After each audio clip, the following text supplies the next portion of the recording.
Another trend that you will hear a lot about at this forum in October is there is a fundamental shift now, moving away from sustainability as has come to be understood in business.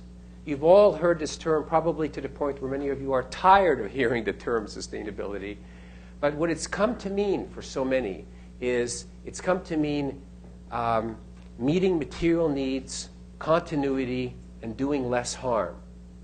And frankly, this is what no longer inspires or excites people anymore.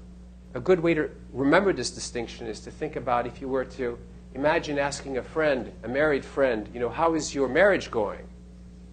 And if they were to say, oh, it's sustainable, you know, you would know, they're probably in trouble. You know, what you would hope is that they would say, oh, it's flourishing, it's going really well, right? So I think this is an important point. It's not just about, you know, changing the terms and so. What we really need to do is raise our sights and aim for a role in the world that reflects where we are at this point in history.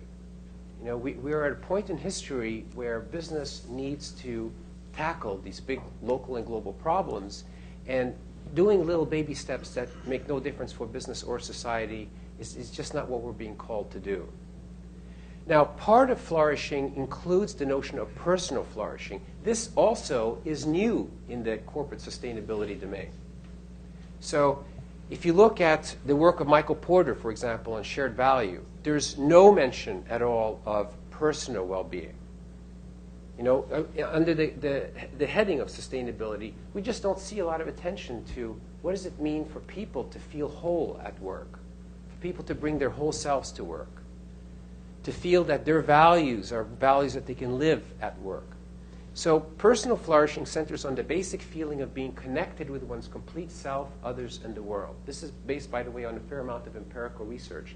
That's what most executives ultimately say is at the very center of personal flourishing. When they feel connected deeply to their own purpose, they feel deeply connected to others and to the world around them. One last thought, that flourishing is about a smarter way to do business.